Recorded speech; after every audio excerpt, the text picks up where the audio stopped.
Hey, so I just wanted to do a video on my MEPS nightmare, experience so far.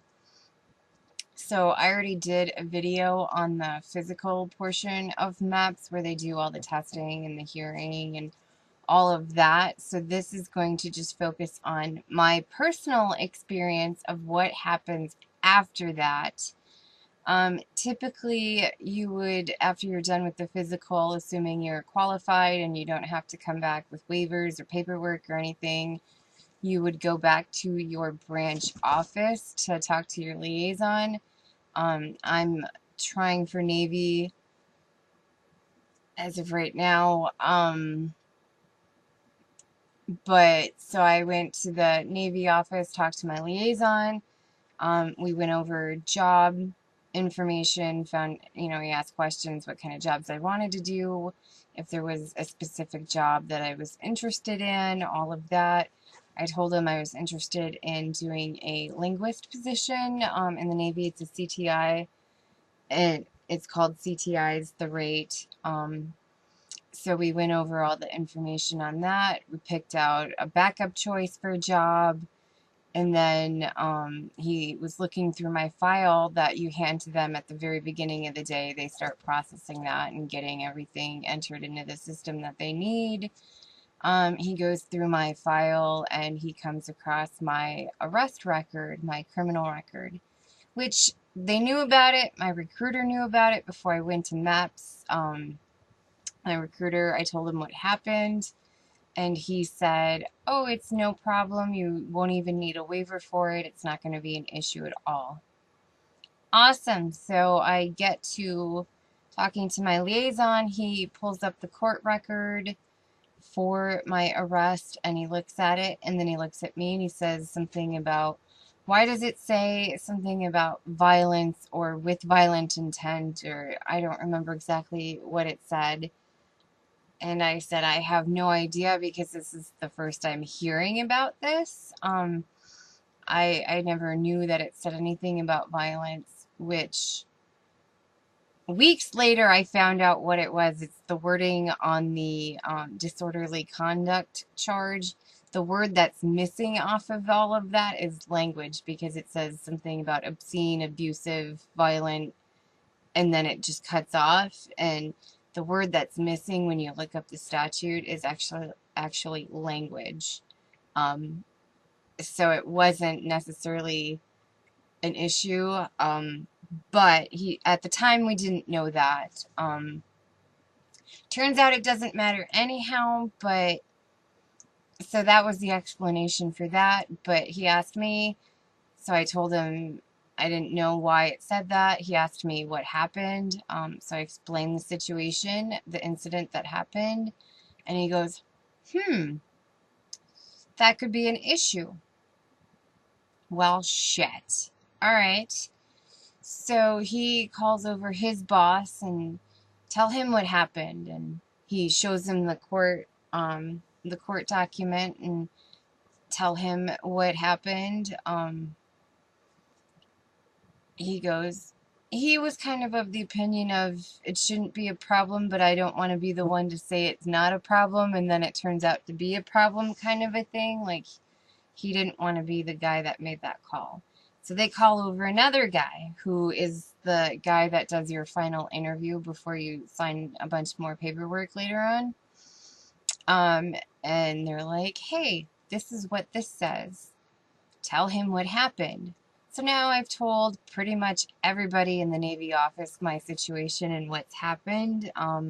It's not a secret. It's not something that I hide. It's certainly not something that I brag about or am proud about, but I don't hide it. I don't lie about it.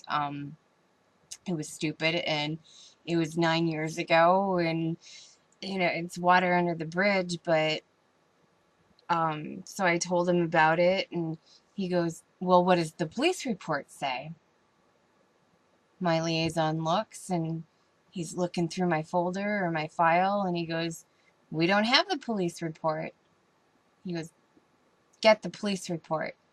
Okay, So I go sit out in the waiting room. They call my recruiter. My recruiter has to drive all over the place trying to track down the police report for an incident that happened 9 years ago.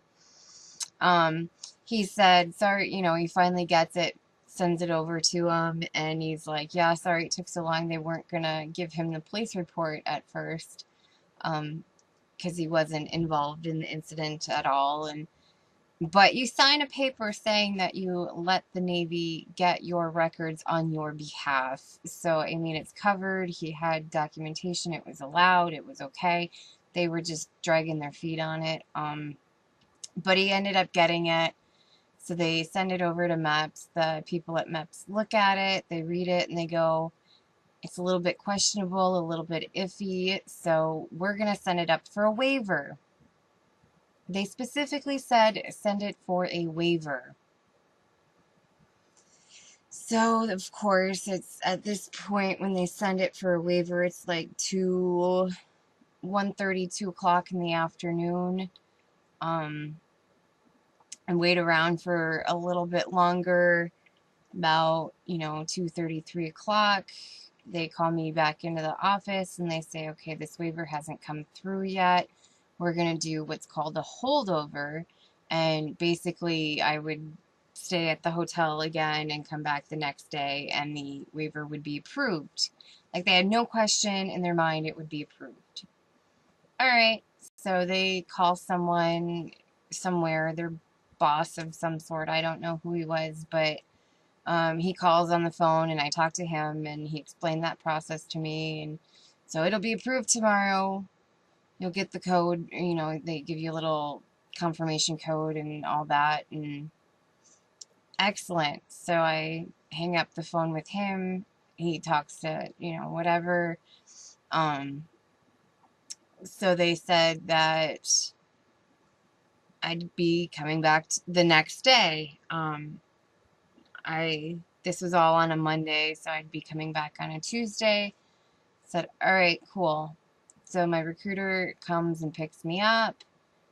He said that they worked it out. I didn't have to stay at the hotel overnight because I lived so close to MEPS, and I didn't have to be there at 6 o'clock in the morning or whatever time MEPS opened. I could come in a little bit later since I was waiting on a waiver, and the waiver wasn't going to be there at 6 o'clock in the morning anyhow. So I would just come in, 9 o'clock or so in the morning and continue on with the process, finish it off, and swear in. All right, sounds good. Fast forward to Tuesday morning. My recruiter sends me a text about 8:15 in the morning, says, we're still waiting on this number. It hasn't come back approved yet. We're working on it. We'll let you know, when it comes back. All right. So finally, about 12:30, my recruiter calls and says, hey, you ready to go pick out a job and sign a contract? And I said, heck yeah, let's go. He's like, well, can you drive? I said, yeah. Or he asked if I had a car. I said, yeah, I have a car. He's like, well, would you mind driving there and I'll meet you there? Because he was a little ways away and it would take him a long time to get there. So I said, okay, that's fine. So I drive to MEPS, I get buzzed in, I go to the office in the Navy office, and they kind of look at me when I walk in the door like, what are you doing? And I said, my recruiter called and told me, it was ready. And they're like, no, we're still waiting on a code. Oh, okay. So I go sit in the waiting room for 3 hours. Finally, everybody's starting to go home because it's, 3:30 in the afternoon. The waiver's coming from Tennessee, so they're an hour ahead of us. So in Tennessee, it's already 4:30. Probably nobody left in Tennessee to send the waiver over. So about 3:30, the lady in the Navy office calls me in. She's the only one in the office. It's just her left for the end of the day. And she, we just kind of chit-chatted, talked to her for a bit, and she was like, oh, what kind of jobs are you interested in, all that, and I told her linguist position. She's like, oh, you have to take the D lab, which I knew. She's like, well, let me see. And so she looked at my ASVAB scores and my line scores and all that, and she plugged it into some calculator, and it gives you like an estimate of how you would do on the D lab. And it came back with a good score. So she said, yeah, have your recruiter sign you up to take the D lab, because at this point we knew that the waiver wasn't coming that day, that I was already going to have to come back. We were just kind of chit-chatting, wasting time. And so she's like, okay, so when's your next day off from work? Because obviously it's not coming today. And she's like, I don't want you to rearrange your schedule just to come sit here and watch TV all day. So I told her when my next day off was, which was the following week, Wednesday. So she's like, okay, have your recruiter, we'll have you come back on that Wednesday and have your recruiter send in the form to take the D lab. We'll get your waiver will be back by then. She'd called someone. It was the same guy that I talked to the day before that explained how the process of a holdover worked. She called him, and unofficially the waiver was supposed to be ready the next day. But I didn't have a day off, so I wasn't coming in till the next week anyhow. So I drive home I finally leave the office at a little after 4, call my recruiter, tell him that I'm leaving, didn't sign anything, waiver didn't come back yet, all that, and he's like, okay. So I went to meps to hang out and watch TV for 3 hours. It was fantastic. Actually, I was there longer than 3 hours. I just watched TV for 3 hours. So fast forward again to the following week. The following Tuesday, my recruiter sends me a text message. Waiver came back good. We're all set for tomorrow. Told me what time to be there for the test. He told me he'd meet me there about, a few hours later. And I said, all right, cool. Next day, drive to meps, take the D-Lab test. That test is a headache. And then I took 2 other tests that they forgot to give me somehow the first time I was there, that they were supposed to give me after I did the confirmation test for my PICAT. Whoops. The whole process, there has been little things that has happened that you're just like, and you guys do this for a living and you don't know that you need to do this, but this is just my life always, like, the one time somebody forgets to do something is when it's for me. I don't understand. That's just the way my life is. But take the test, go back to the Navy office. They check out my scores and they said, all right, have a seat. We'll be with you in a couple minutes. Which by a couple minutes, they mean like 45 minutes.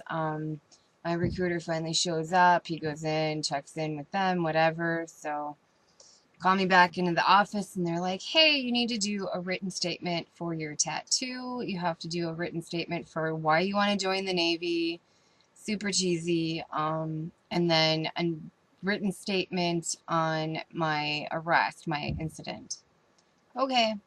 So I write those out, hand them in, and all right. So the guy that does the final interview looks over them, finds them acceptable. Tattoo wasn't an issue. Why you want to join the Navy, I don't even think they read it. Honestly, I don't know. Maybe they do. Looks at the arrest incident. He's already seen the paperwork. I've already talked to him about it. So he's okay with the statement that I gave. No big deal. So he calls me over. We start doing the final interview. We go over all the information that you put down for your background check, page by page, question by question. He pretty much re-asks you all of them. Find if there's any errors, if you accidentally on purpose left anything out, whatever. Tell the truth, you're fine. You don't have to remember your lies. Background check shit, they're going to find it anyhow. Like if you tell them you've never been arrested, they're gonna find that. You know, if it's something medical, like, oh, when I was a kid, I sprained my ankle, but I never went to the doctor. They're never gonna find that out, but they're gonna know if you were arrested last week. Like, they're gonna know. Um, yeah, so he goes through all the paperwork and gets to the question other than the incident that we've already talked about. Have you ever been arrested? Blah, blah, blah. And I said, no. I mean, I had a couple parking tickets. They were all listed. No problem. Parking tickets are really a non-issue. So he's like, all right, I'm satisfied. Start signing some forms, you know, and he goes through the first whatever you're signing, and he goes over it, you sign it, date it, on to the next thing, sign it, date it. After the second signature, the phone rings. His phone rings, and he kind of looks at it, he looks at the number, and he kind of goes, oh. But he doesn't answer it because he's in the middle of something, so he's not going to interrupt me for the phone. Well, then immediately somebody else's phone rings right across the hall in the cubicle there. It's not really a hallway, it's just, you know, like across the room, but phone rings. The guy who answered the phone comes over and he's like, excuse me, sir, it's so and so from legal. And the guy kind of looks at him like, dude, go away, we're busy. But he doesn't say it, but that was the look that he gave. And this poor guy is still standing there going, yes, sir, you know, I never interrupt you, but it's so and so from legal. So the guy who's doing my interview looks at me and looks at the liaison who answered the phone and then, you know, kind of, oh, I'll be right back. So he goes over, answers the phone, comes back a second later, and he says, can you wait out in the hall for a minute? Those are horrible words. Horrible words. You know, when your process is interrupted and you're told to go out in the hall and wait, or in the waiting room, it's bad. So I sit out there for, felt like it forever. It was probably really only 5 minutes, maybe 10 at the most. And then my recruiter walks out of the office and he is pissed. He's red-faced, fist clenched, doesn't say a word, and he just looks at me and goes, and keeps walking. And I'm like, oh, that's bad. So I get up, follow him out, and we get to the desk to check out, and I have to go grab my phone and check out. And as soon as we leave MEPS, like, he doesn't even say, the only thing he asked me was if I had to get anything out of the locker room, and I said yes. It's the only thing he said. As soon as we get out of the MEPS area in the building, he looks at me and he goes, without saying he messed up, he messed up. And I'm like, obviously someone messed up because I didn't sign a contract, you know.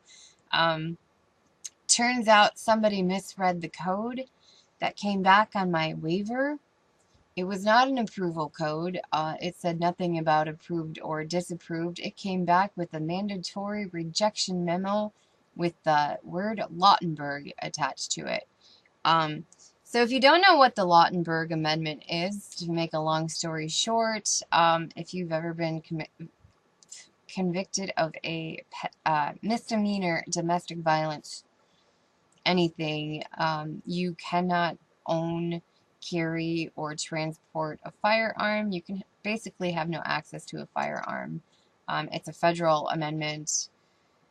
There's no exception for military. If you can't have a gun or a weapon, you're pretty much useless to the military. So you are disqualified from service.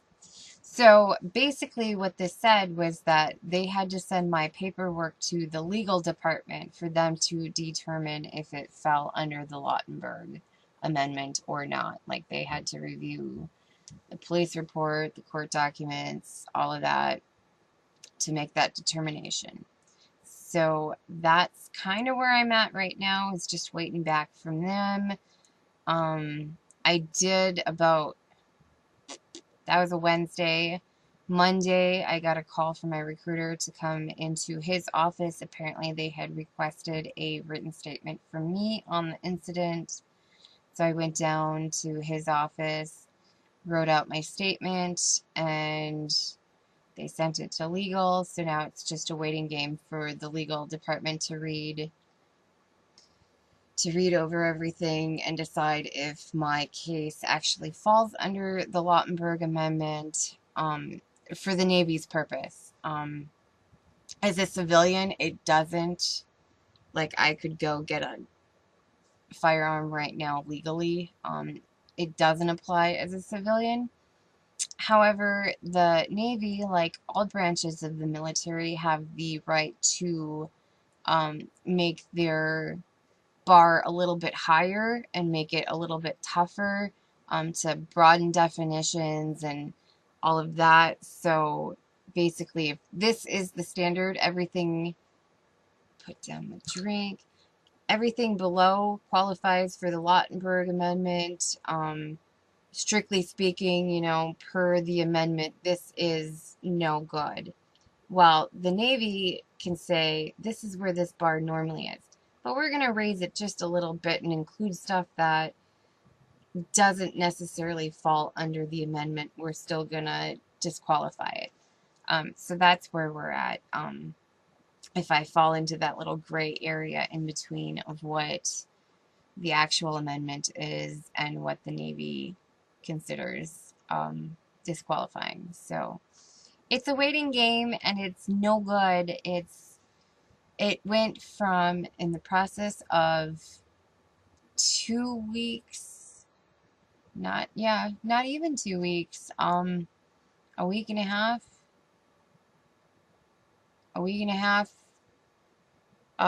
it went from, you don't even need a waiver for this, to you could potentially be disqualified from the Navy altogether with no recourse. From everything that I've heard, when legal says no, that's the end of it, period.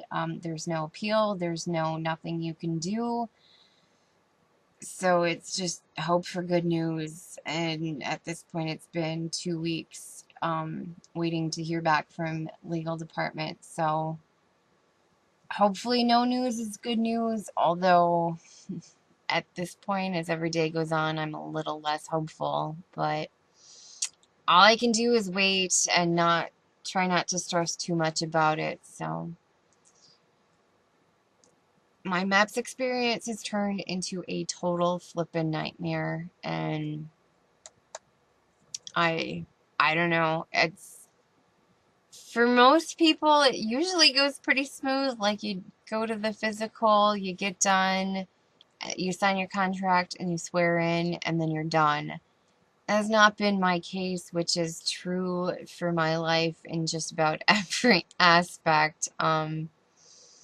You know, at any time something could possibly go wrong, it does, and that's just the way my life goes. I've kind of come to expect it at this point, but right now, we're just waiting, trying to be patient, trying really hard, unsuccessfully, to be patient.